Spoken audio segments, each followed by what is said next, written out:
नमस्कार। IND special शराबबंदी का क्या होगा में आपका बहुत स्वागत है। मैं हूं विवेक पांडे आपके साथ। दरअसल छत्तीसगढ़ में शराबबंदी बेहद ही बड़ा मुद्दा है। लगातार शराबबंदी की मांग यहां पर उठती रही है। राज्य की कांग्रेस सरकार ने भी चुनावी घोषणा पत्र में राज्य में शराबबंदी करने की बात कही थी, लेकिन इसी बीच शराबबंदी को लेकर कांग्रेस के प्रदेश अध्यक्ष मोहन मरकाम का एक बड़ा बयान सामने आया है। मोहन मरकाम ने साफ कर दिया कि प्रदेश में 60% अनुसूचित क्षेत्र हैं। ऐसे में इन क्षेत्रों में शराबबंदी करना ठीक नहीं है। बाकी 40% क्षेत्रों में शराबबंदी पर फैसला सरकार को लेना है।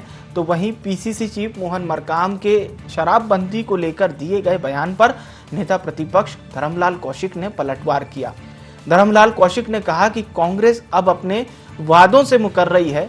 कांग्रेस ने कहा था कि हम पूर्ण रूप से शराबबंदी करेंगे। पीसीसी अध्यक्ष का ये जो बयान है उससे स्पष्ट हो रहा है कि कांग्रेस वादा खिलाफी कर रही है। तो शराबबंदी का क्या होगा, इसीलिए हम सवाल कर रहे हैं, क्या ये सरकार का यू टर्न है। हम तमाम चर्चाओं को शुरू करें उससे पहले हम आपको वो बड़ा बयान तो सुनवाते ही हैं। इसके साथ ही साथ पीसीसी चीफ के बयान के बाद आप सुनिएगा कि छत्तीसगढ़ में बीजेपी ने इस बयान को किस तरह से लिया है। सिलसिलेवार वो सुनवा देते हैं आपको। छत्तीसगढ़ की बात है। छत्तीसगढ़ में 60% भूभाग अधिसूचित क्षेत्र आता है। मैं भी आदिवासी समाज से आता हूँ। मेरी बात सुनिए। मेरा 60% भूभाग अधिसूचित क्षेत्र होता है और हमारे आदिवासियों में मरनी से लेकर नेंग से लेकर हमारे तर्पण की व्यवस्था होती है। और तर्पण चाहे महुआ का फूल का हो चाहे उसका हो सोमरस। आपने देखा हो इतिहास, वेद पुराणों में से लेकर सब जगह चलता था साहब। आपने सब जगह हाँ अभी तो चल रहा है। हम जो 60% भूभाग में चल रहा है हमारी संस्कृति में है। हम तो 60% में तो हम सरकार से कहेंगे कि इन क्षेत्रों में तो संभव नहीं है, क्योंकि हमारी संस्कृति में रसा बसा है। रही बात बचा जो 40% जो क्षेत्र है, 40% में सरकार के ऊपर निर्णय है, सरकार क्या निर्णय लेती है। इस अपने वादे से मुकर रही है। जितने उन्होंने घोषणा पत्र जारी किया और जारी करने के बाद में केवल ये बताना कि हमने इतने घोषणा पत्र को लागू कर दिया। जब बात आई शराबबंदी की कि पूर्ण शराबबंदी करेंगे, अब कांग्रेस के पीसीसी अध्यक्ष मोहन मरकाम के जो बयान है इससे स्पष्ट ये है कि वादा खिलाफी कर रहे हैं, क्योंकि शराब को वो आय का जरिया मानते हैं, शराब को आय का स्रोत मानते हैं। और न केवल सरकारी बल्कि गैर सरकारी भी आय। आज पूरे प्रदेश में शराबबंदी हो जानी चाहिए थी। 3 साल से ऊपर का समय हो गया है, लेकिन जिस प्रकार से उन्होंने बयान दिया कि हमारी संस्कृति में है, रसा है, बसा है, जनता ने आपसे मांग नहीं की थी कि आप शराबबंदी करें। कोई अन्य पार्टी या दल ने आपसे नहीं कहा था कि आप शराबबंदी करें।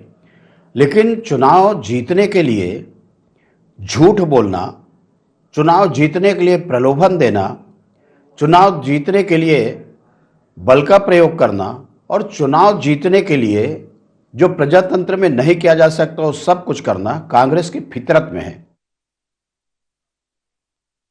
बात धर्मलाल कौशिक नेता प्रतिपक्ष हैं छत्तीसगढ़ विधानसभा के, बीजेपी के सीनियर लीडर हैं। उनका ये कहना है कि किसी जनता ने, पार्टी ने आपसे ये नहीं कहा था कि आप शराबबंदी कीजिए, चुनाव जीतने के लिए आपने ऐसा कहा। ये वो कह रहे हैं धर्मलाल कौशिक। हालांकि दूसरी ओर जो मोहन मरकाम पीसीसी चीफ हैं, छत्तीसगढ़ कांग्रेस के अध्यक्ष हैं, वो इस बात को कह रहे हैं कि प्रदेश का 60% एरिया अनुसूचित क्षेत्र है। हमारे आदिवासी संस्कृति में महुआ के फूल से लेकर सोमरस तक से तर्पण किया जाता है। ऐसे में 60% क्षेत्र में शराबबंदी संभव नहीं है।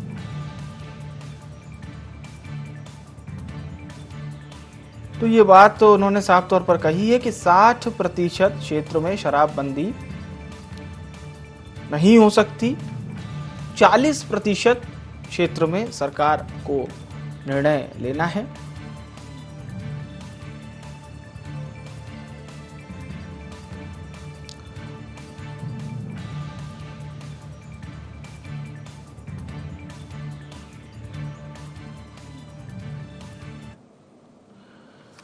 तो शराबबंदी का सवाल है और इस पर नेताओं के बयान आना भी लाजमी है। हमारे साथ अमित श्रीवास्तव जी चर्चा के लिए जुड़ चुके हैं, प्रवक्ता हैं छत्तीसगढ़ कांग्रेस के। बताएंगे कि वो बयान आखिर क्या है और किस तरह से जो बीजेपी हमला कर रही है उसमें कितनी सच्चाई है। अमित श्रीवास्तव जी, बहुत स्वागत है आपका ND24 में। मरकाम साहब के बयान के बाद तो श्रीवास्तव जी, कौशिक जी तो ये कह रहे हैं कि वादा खिलाफी हो रही है। बिल्कुल देखिए विवेक जी, भाजपा का दोहरा चेहरा इस बयान से झलकता है, क्योंकि एक तरफ आप देखिए जिनकी सरकार में पूर्ववर्ती सरकार ने ही शराब को सरकारीकरण किया था जी, और लगातार जिस प्रकार से पहले कार्यकाल में शराब का राजस्व 400 करोड़ रुपए आता था। रमन सिंह जी जो चावल वाले बाबा, जो भाजपा वाले उनको कहते थे, जाते जाते 15 साल में राजस्व कर दिए 4,800 करोड़ रुपए। और चावल वाले बाबा, दारू वाले बाबा कैसे हो गए, ये भी छत्तीसगढ़ की जनता जानती है।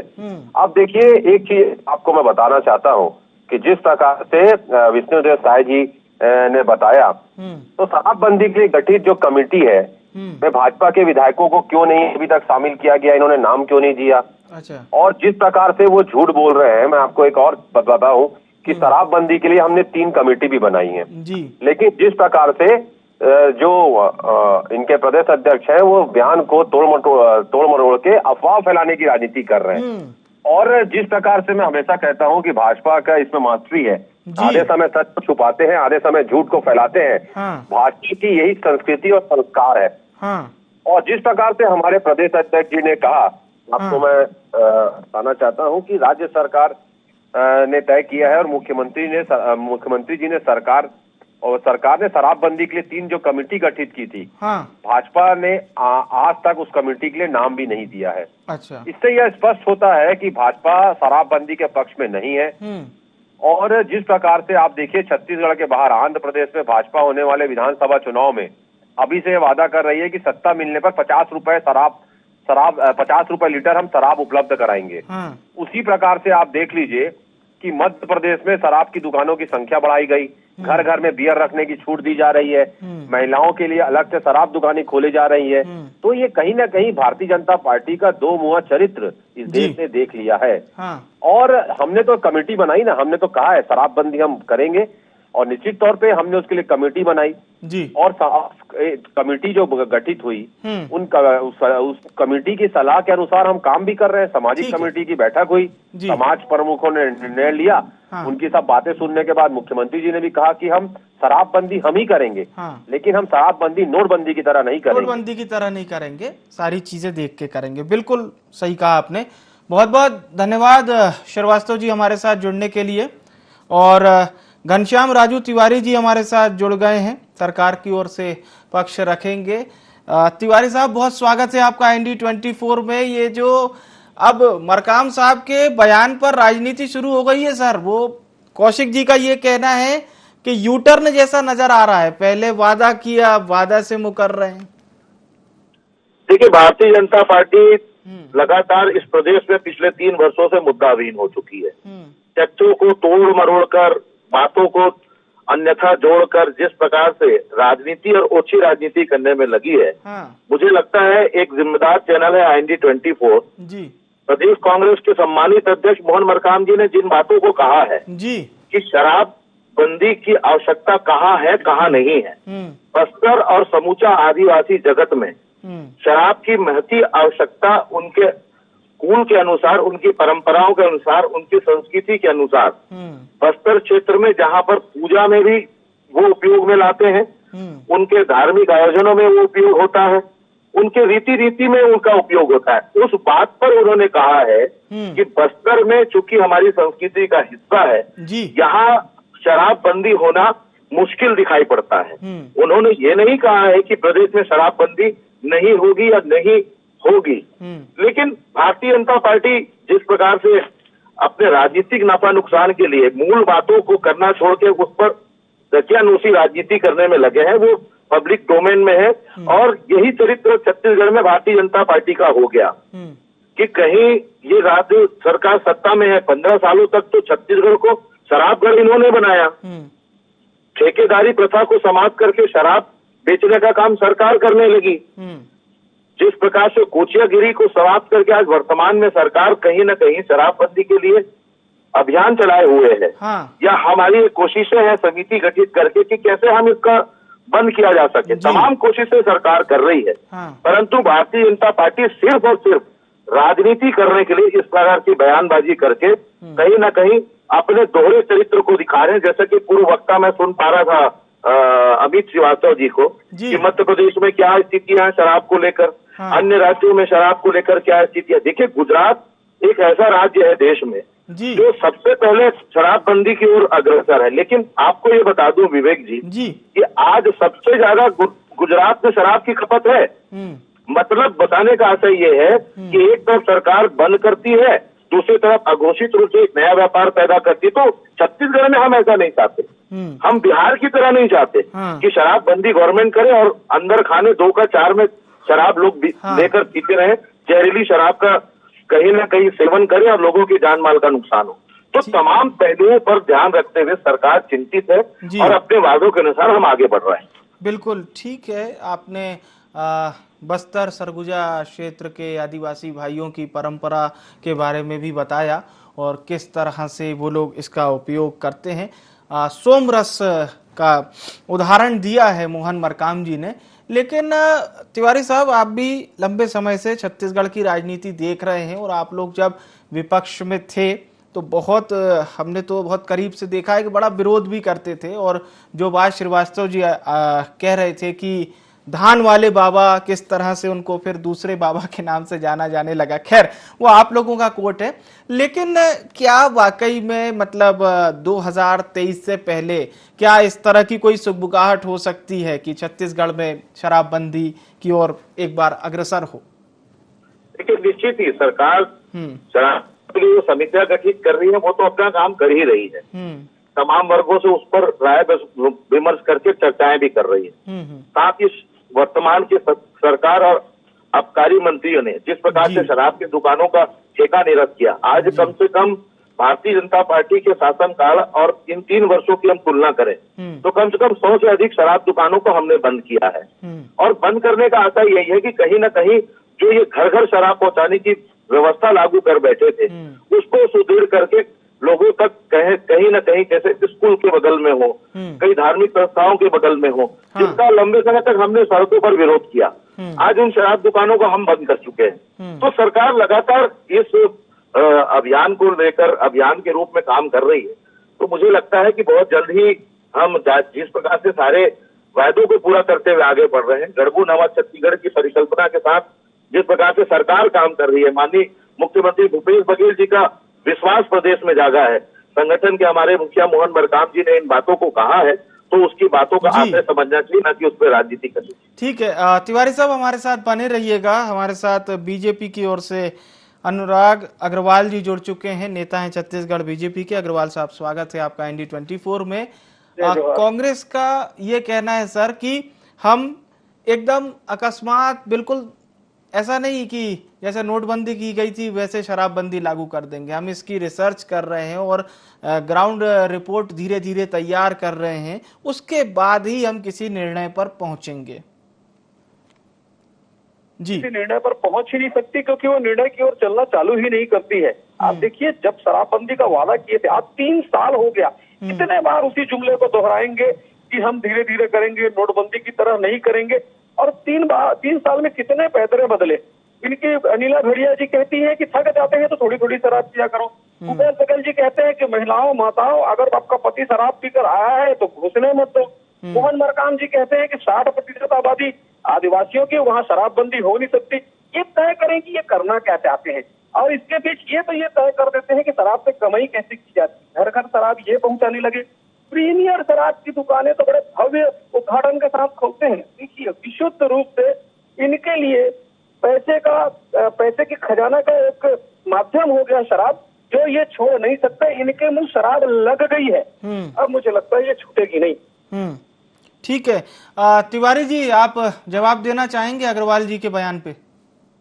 मुझे लगता है भारतीय जनता पार्टी आरोप तो लगा सकती है क्योंकि वो विपक्ष में है, परंतु उन्हें ये समझना चाहिए कि अगर ये शराब समाज के लिए, जनमानस के लिए हानिकारक है, तो कहीं ना कहीं ये प्रेरणा केंद्र में बैठी मोदी सरकार तय कर ले कि पूरे देश में शराबबंदी होनी चाहिए, तो छत्तीसगढ़ के जो कांग्रेस शासित राज्य है वो तो बंद होंगे ही होंगे। लेकिन जो आज घर घर बियर रखने का, घर घर शराब की व्यवस्था शिवराज सिंह चौहान कहीं ना कहीं लंबे वर्षों तक प्रदेश के मुखिया हैं, वो अगर परोसने का काम करे तो ये सीख और ये समझाइश और इस प्रकार की बातों को थोड़ा उनको भी ज्ञान दे तो ज्यादा अच्छा होगा। ठीक है। ये तो आपके पाले में ही गेंद आ गई अग्रवाल जी। अरे भाई साहब, गेंद इनके पास है कहाँ जो किसी के पाले में डालेंगे। शराबबंदी का वादा किसने किया था? उसके बाद पहला वक्तव्य इनका क्या था कि धीरे धीरे बंद करेंगे। मतलब लगातार तो ये बदलता वक्तव्य है, साफ जनता को बताता है। मैं तो बार बार कहता हूँ कि कांग्रेसी लोग मीडिया पे कितना भी चिल्ला ले, लेकिन जनता समझ गई है कि वादे से पलटना कांग्रेसियों से सीखे। शराब की बात सिर्फ क्यों करते हैं? आप बेरोजगारी भत्ता को देख लीजिए, युवाओं को 10 लाख युवाओं को 2500 रुपए बेरोजगारी भत्ता की बात कांग्रेस ने की थी। अब वो कहने लगे कि भाई साहब हमने तो बेरोजगारी भत्ता की बात नहीं की थी, हम तो क्लब खोल के दे रहे हैं। आवास योजना की बात कर लीजिए, केंद्र सरकार 8 लाख आवास भेजता है, ये कितना लेते हैं? 11 लाख के आसपास आवाज वापस हो रहे हैं। आप सीधी सीधी बात ये है कि हमें अब समझने और समझाने की आवश्यकता नहीं है। जनता समझ गई है कि वो कांग्रेस के छलावे में आकर उसे वोट देने की भूल तो कर बैठी है। 2 साल रुक जाइए भाई साहब, वो भूल सुधार लेगी। लेकिन जो बात मोहन मरकाम जी कह रहे हैं, अगर हम छत्तीसगढ़ के परिप्रेक्ष्य में देखें, अग्रवाल जी और तिवारी जी भी इस बात को सुन रहे हैं कि ऐसा राज्य जहां पर बस्तर हो, सरगुजा हो, दंतेवाड़ा हो, यानी ट्राइबल क्षेत्र में आपने भी वहाँ के पारंपरिक जो उत्सव देखे होंगे, जिस तरह से वो लोग मनाते हैं, उसमें कई ऐसा उत्सव रहता है जिसमें अब इसको हम ये नहीं कह सकते कि वो लोग कौन सी शराब का सेवन करते हैं, क्योंकि मरकाम जी तो कह रहे हैं कि वो सोमरस होता है जिसे वो लोग तैयार करते हैं। तो ये सब तमाम चीजों को अगर हम देखें और एकदम से बोले चलिए भैया बंद कर दी जाए, बिल्कुल स्ट्राइक कर दीजिए आप शराबबंदी की, तो छत्तीसगढ़ की सेहत से क्या सही होगा? ये मतलब थोड़ा सा इसमें अगर आप जमीनी हकीकत को भी शामिल करें तो बहुत अच्छा होगा और बहुत सही तरीके से हम लोग बहस इस पे कर सकते हैं। बात करता हूँ, आदिवासी क्षेत्र की संस्कृति को छेड़ने की बात कतई नहीं हुई है, लेकिन प्रीमियम शराब दुकान खोलना ये कहाँ की संस्कृति? कौन से आदिवासी वर्ग प्रीमियम दुकान खोलने की मांग किए थे? पूरे शहरों में प्रीमियम दुकान खुल गया, क्या ये अच्छी बात है? शराब को घर घर पहुंचाने की व्यवस्था, क्या ये उचित बात है? आप मुझे बताइए। अगर आप किसी की ओर बढ़ रहे हैं, सुधार की ओर, ये तो उल्टे पर चलने वाली बात हो गई। आप बंद करना तो दूर के चलिए, शराब की बढ़ोतरी के लिए कार्य करने लगे। और अद्भुत बात देखिए कि आपकी इस कार्य प्रणाली को पूरा देश देख रहा है। और झारखंड में तो आपने वहाँ की शराब बिक्री बढ़ाने का ठेका ले रखा है। मुख्यमंत्री आपके यहाँ आते हैं और वो आपके यहाँ की शराब नीति से प्रभावित होकर अपने यहाँ शराब बिक्री के लिए आपको आमंत्रित करते हैं। इससे बड़ी मुझे लगता है शराब में प्रसिद्धि और किसी की नहीं हुई है। तो बात क्या है, कथनी और करनी का जो अंतर है उसका नाम कांग्रेस है, और ये बात जनता समझ चुकी है। ठीक है। तिवारी जी, अग्रवाल जी और समूची बीजेपी आपकी पार्टी के ऊपर कथनी और करनी को लेकर सवाल कर रहे हैं। उनका कहना है जो आप बयान दे रहे हैं और जो आप एग्जीक्यूट कर रहे हैं वो दोनों में समानांतर नहीं है। वो दोनों ये तो कह रहे हैं कि सोरेन जी छत्तीसगढ़ से प्रभावित हो गए, शिवराज सिंह चौहान जी किससे प्रभावित हो गए, इसका भी जवाब दे देते हैं अनुराग जी। दूसरी बात जी बोलिए। जिस प्रकार से ये कह रहे हैं कि हमारी कथनी और कथनी अलग, हमारी कथनी की 2500 रुपए किसानों का समर्थन मूल्य देंगे, हम दे रहे हैं। किसानों का कर्जा माफ करेंगे, हम कर रहे हैं। बिजली बिल हाफ करके लोगों को 400 यूनिट में राहत देने का काम हम कर रहे हैं। आदिवासियों की जमीनें जो उन्होंने छिनवाई थी उनको लौटाने का काम हम कर रहे हैं। आदिवासी क्षेत्रों में लोगों को आर्थिक किस प्रकार से लाभ हो सके उसके लिए कहीं न कहीं वनोपज की खरीदी हम कर रहे हैं। तो हमारी कथनी और करनी में फर्क कहाँ है भाई? सबसे बड़ी बात यह है कि ये कह रहे हैं कि बेरोजगारी भत्ता की बात की थी। मैं तो चुनौती के साथ कहता हूँ समूची भारतीय जनता पार्टी से जी, अगर कांग्रेस ने कहीं भी अपने घोषणा पत्र में इन बात का उल्लेख किया तो बता दे, तो निश्चित तौर पर हम मान जाएंगे कि भारतीय जनता पार्टी के आरोप सत्य है। अच्छा। देखिए, प्रदेश में भारतीय जनता पार्टी के पास सिवाय बेमुद्दा होने की वजह से आरोप लगाने के अलावा कुछ, मैं तो कहता हूँ ये शराब के इतने विरोधी हैं, छत्तीसगढ़ में भारतीय जनता पार्टी संकल्प ले ले, समूचे कार्यकर्ता संकल्प ले ले कि हम शराब का विरोध करते हैं। शराब पहले ये तो छोड़ें, उसके बाद ये शराबबंदी की बात करें तो ज्यादा उचित होगा। अग्रवाल जी, आपने सवाल किए तिवारी जी से और उनकी सरकार से, उन्होंने झड़ियां लगा दी। उन्होंने कहा देखिए हमने 2500 रुपये धान का वादा किया था वो दिया हमने, साथ ही साथ बिजली बिल जिस तरह से उन्होंने बताया वो हाफ करके हम दे रहे हैं। जमीन वो बता रहे हैं कि बीजेपी सरकार में जिन जमीनों का अधिग्रहण हुआ था आदिवासियों की, वो जमीन हम मुक्त करा रहे हैं, आर्थिक तौर पर उन्हें मजबूत कर रहे हैं, वनोपज दे रहे हैं और भी वगैरह वगैरह। देखिए, बिजली बिल हाफ की बात इसने बहुत अच्छी कही। अभी कुछ दिन पहले राज्यसभा में उत्तर आया था, सरप्लस बिजली राज जो भारतीय जनता पार्टी के कार्यकाल में बड़े राज्यों को बिजली बेचता था, अभी राज्यसभा में उत्तर मिल सबसे ज्यादा बिजली कटौती घोषणा हो रही है तो छत्तीसगढ़ में हो रही है। और एक बात तो कांग्रेसियों की प्रदेश के 10 लाख बेरोजगार युवा जान रहे हैं, जो आप अपने घोषणा पत्र में शामिल करने के बाद के युवा देख रहे हैं। आपने कहा 2500 रुपये रोजगारी भत्ता देंगे, टीएस सिंहदेव जी ने कहा था, तो उससे आप मुकर रहे हैं तो बिल्कुल ध्यान रखिएगा, युवा वर्ग आपको देख रहा है। आदिवासियों की बात करते हैं, अभी कुछ दिन पहले राजधानी की सड़कों पे पदोन्नति में आरक्षण को लेकर आदिवासी सड़कों पर थे, इनके पास कोई जवाब है नहीं। बस्तर से, सरगुजा से आदिवासी अपनी समस्याओं को लेकर पैदल रायपुर चल के आ रहे हैं, इनके मुख्यमंत्री को पता नहीं लगता। महिलाएं जिनसे इन्होंने महिला स्वसहायता समूह को काम देने की बात की थी, कर्ज माफ करने की बात की थी, उनसे कार्य छीन ली है। आखिर हाईकोर्ट को हस्तक्षेप करना पड़ा और हाईकोर्ट ने महिलाओं का अधिकार दिलाया। मैं तो कह रहा हूँ जितनी खुशफहमी में कांग्रेस को रहना है रह ले, जमीनी हकीकत जनता देख रही है और जनता इसका हिसाब चुकता करेगी। चलिए, जनता इसका हिसाब चुकता करेगी, ये बात अग्रवाल जी कह रहे हैं। घनश्याम राजू तिवारी जी हमारे साथ लगातार बने हुए हैं। घनश्याम जी, आपने तो कहा सर कि मैनिफेस्टो में ये बात लिखी नहीं है, वो लगातार बेरोजगारी भत्ते पे ही सवाल कर रहे हैं। मैंने कहा भारतीय जनता पार्टी, न कि अनुराग जी, समूचा भारतीय जनता पार्टी 15 वर्षों के मुख्यमंत्री राष्ट्रीय उपाध्यक्ष रमन सिंह जी से लेकर विष्णुदेव साय जी से लेकर समूची भारतीय जनता पार्टी उसको दिखा के सार्वजनिक कर दे, हम इनकी बात को मान लेंगे कि ये सत्य कह रहे हैं। झूठ के आधार पर खड़ी भारतीय जनता पार्टी ये समझ दे कि 15 वर्षों के शासनकाल में किए गए भ्रष्टाचार, कमीशनखोरी, कुशासन, अफसरशाही प्रदेश की जनता भूली नहीं है। और ये कह रहे ना जनता है सब समझती है। आज 3 वर्षों में 3 चुनाव हुए हैं जी, चाहे वो 3 विधानसभा के चुनाव हो, चाहे नगरीय निकाय के चुनाव हो या पंचायती राज के चुनाव जी, तीनों चुनाव में जनता ने ही हमें पूर्ण समर्थन दिया है।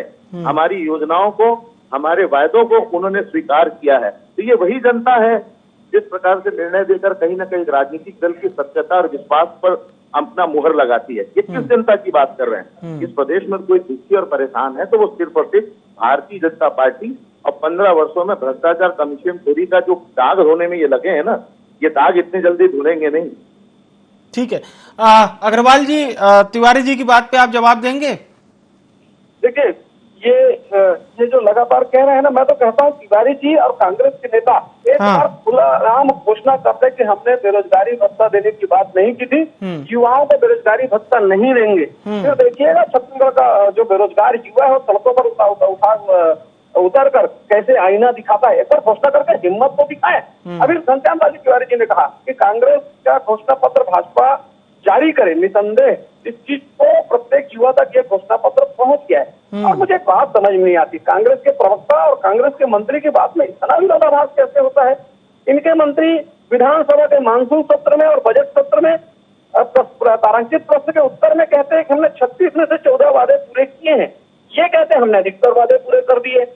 कौन सा आपने वादा पूरा कर दिया? गजराज परियोजना, बुजुर्गों को पेंशन, प्रधानमंत्री आवास योजना, कौन सा योजना आपने पूरा कर दिया? जरा गिनाना चालू करिए भाई साहब। क्या है, जुमले की सरकार हो गई है। अभी कुछ दिन पहले इन्होंने औद्योगिक क्षेत्र में पिछड़ा वर्ग के लिए 10% शायद आरक्षण इन्होंने किया और अपने ही आदमी को खड़ा करके कोर्ट से स्टे ले लिया और उस आदमी को पीठ का अध्यक्ष बना दिया। ये सरकार पूर्णतः सिर्फ और सिर्फ घोषणा भी रह गई है और काम करने वाली नहीं है। चलिए ठीक है, एक अंतिम प्रतिक्रिया ये अग्रवाल जी की अब शराबबंदी वाले इस बयान पर आप लोगों की पार्टी का आपने स्टैंड तो बता दिया, लेकिन क्या आप लोग कोई प्रदर्शन या और भी जरिए से सरकार तक अपनी बात पहुंचाने की कोशिश करेंगे? निसंदेह भारतीय जनता पार्टी जनता के मुद्दों को लेकर लगातार सड़कों पर है और जनता तक पहुंचकर सड़कों पर आगे भी रहेगी। ये मुद्दे तो जो है वो तो सड़क से सदन तक हर समय उठते हैं और उठते ही रहेंगे। ठीक है सर। एक अंतिम प्रतिक्रिया आदरणीय तिवारी जी आपकी, फिर इस कार्यक्रम का समापन करेंगे।